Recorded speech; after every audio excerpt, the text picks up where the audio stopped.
की लाइफ। मैं हूं आपके साथ लकी कुमारी। आइए हम इंजीनियर राजकुमार पासवान से इंडिया सिटी लाइफ में उनका स्वागत करते हैं। सर, आप तो यहाँ पे अभी देख रहे हैं कि राजनीति में क्या क्या चल रहा है, तो ये जो एनडीए का भी जो चर्चा चल रहा है, इसमें आपका क्या कहना है कि इंडिया किस तरीके से एनडीए को रोक पाएगी या नीतीश कुमार एनडीए को रोक पाएंगे? देखिए, देश की जो आज हालात बन चुकी है और नरेंद्र मोदी साहब का 2014 से लेकर के और अभी तक का ये 10 साल का जो कार्यकाल रहा है, सिर्फ जुमला का रहा है। जो खाली झोला लेकर के आए थे, उस झोला में भर करके अंबानी अडानी का बैंक भर रहे हैं अब वो। और इसलिए आज देश का जो युवा नौजवान बेरोजगार है, महंगाई का आलम है, और ये जो हिटलर शाही सरकार है, जो नरेंद्र मोदी साहब उसके किंग अपने आप को समझते हैं, बराक ओबामा से भी बड़ा समझते हैं, वो आदमी सिर्फ विदेश घूमते हैं, देश का पैसा विदेश जाने में उड़ा रहे हैं। वो गरीब आदमी का चिंता नहीं, गरीब शोषित वंचितों का चिंता नहीं।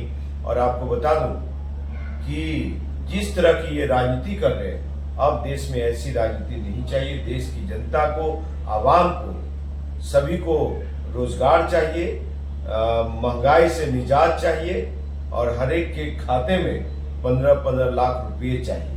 क्योंकि मोदी साहब का जो जुमला रहा है, वो जुमला नहीं, अब हकीकत में बदलना चाहिए। और नहीं तो हम लोग इंडिया वाले लोग तैयार हो चुके हैं, कमर कस चुके हैं। और जो बिहार के सम्मानीय मुख्यमंत्री नीतीश कुमार जी के अगुवाई में सारी विपक्षी पार्टियों की जो एकजुटता दिख रही है, उस एकजुटता में ये नरेंद्र मोदी सरकार बौखला गई है। और आप देखे होंगे कि मध्य प्रदेश में शिवराज सिंह चौहान के मंच पे जा करके और ये जो एकजुटता हुई, उसमें विदेश यात्रा को छोड़ करके बौखलाहट में भाग के आते हैं और शिवराज सिंह चौहान के मंच पे जा करके और कहते हैं क्या ये भ्रष्टाचारी लोग एक हो रहे हैं। मोदी साहब, आपके भ्रष्टाचारी शिवराज सिंह चौहान जिसके मन से आप बोल रहे थे, क्या वो भ्रष्टाचारी नहीं है?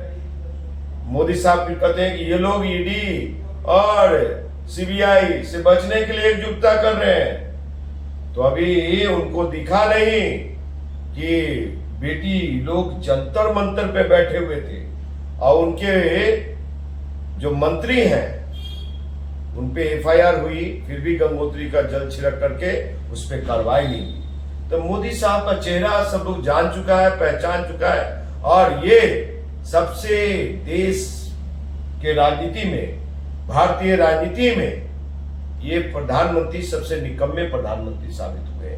ये जुमलेबाज ठग प्रधानमंत्री साबित हुए। इसलिए ऐसे प्रधानमंत्री जी को की जरूरत नहीं है।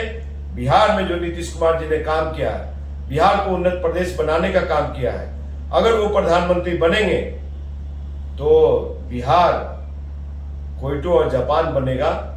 यहाँ पे जो लगातार फंड की समस्या रहती है, बिहार में जो मजदूर हैं, जो बेचारे लोग गरीब शोषित दूसरे राज्य में जाके मजदूरी करते हैं, एक तरह से हम लोग मजदूर बन के रह गए। तो हम लोग अब मालिक बनने का समय आ गया नीतीश जी के नेतृत्व में और इंडिया के नेतृत्व में। अभी भी जनता मोदी के पीछे पड़ी हुई है। आप ऐसा बोल रहे हैं कि मोदी अच्छा काम नहीं कर रही, तो आपका इस पे क्या कहना है कि जनता पागल है? देखिए, वो लोग मोदी मोदी कर रहे हैं, मोदी जिंदाबाद कर रहे हैं, जो नहीं चाहते कि देश का विकास हो, देश आगे जाए, बिहार आगे जाए। और वैसे लोग जो निर्लज है, जो आज भी चाहते हैं कि मोदी को लाए, क्या दिया है? 5 काम वो लोग बता दे कि देश हित में, बिहार हित में और समाज हित में काम हुआ। क्या जो मोदी मोदी बोल रहे हैं उनके किचन में दाम नहीं बढ़े? जो मोदी मोदी बोल रहे हैं उनके बेटे को रोजगार नहीं चाहिए? जो मोदी मोदी जो बोल रहे हैं उनके घर को रोटी नहीं चाहिए? साहब, सबको चाहिए, समझे, संघ भाजपा के लोगों को भी। लेकिन वो लोग मोदी का नाम का पट्टा पहन रखा है, इसलिए मजबूरी है मोदी मोदी करना। वो भी चाहते हैं कि सरकार बदले। कल देखिए, बिहार में भारतीय जनता पार्टी के प्रवक्ता मणिपुर के इश्यू पे रिजाइन कर दिया। बेटियों की इज्जत कैसे तार तार हो रही है। जंतर मंतर पे बेटियां बैठी हुई है, मणिपुर में बेटियों को नंगे घुमाया गया, किस तरह से अश्लीलता, और कान पे जू तक नहीं। प्रधानमंत्री वहां से आते हैं 72 दिन के बाद, मतलब 72 दिन के बाद उनका मुंह खुलता है। तो ऐसे हमारे देश के प्रधानमंत्री है। सर यहाँ का मेरा कहना है कि सरकार सही नहीं, अगर जैसे भी जितने क्राइम हो रहे हैं अगर इसमें तुरंत एक्शन लिया जाए तो इतना क्राइम बढ़ेगा नहीं। अगर जितने भी मुस्लिम हैं, ठीक है, वहाँ पे अगर जो रेप हो रहा है तुरंत अगर वहाँ पे केस जाता है हाई कोर्ट में तो 3-4 दिन डेट बढ़ जाता है कि नहीं आज नहीं कल नहीं होगा। लेकिन ऐसा होना नहीं चाहिए। जब अगर जितने भी मुस्लिम उन लोग थोड़ा सा भी डर हो जाएगा ना कि हाँ तुरंत मुझे फांसी की सजा मिलेगी, तो मतलब इतना रेप कांड होगा ही नहीं। दिन दहाड़े कभी भी किसी लड़की को छेड़ा जाता है, कुछ भी किया जाता है, ये चीजें कभी बंद हो ही नहीं रहा। और आप जो आज बेटियों की रेप की बात कर रहे हैं, तो गुजरात में जब नरेंद्र मोदी उस टाइम मुख्यमंत्री थे तो बिल्किस बानो, या क्या बिल्किस बानो ही नाम था ना, उनका आप स्टोरी को देखिए। वो भी बेटी मुस्लिम बेटी थी, उनके साथ क्या हुआ। ये दंगाई वाली पार्टी जो कि वो 2002 में शायद रेलवे में आग लगाए गए थे, दंगा फैलाए गए थे। तो ये भारतीय जनता पार्टी का मतलब ही होता है बड़का झूठा पार्टी, बड़का जुमला पार्टी, भारत जलाओ पार्टी। ये पार्टी जनहित में नहीं है।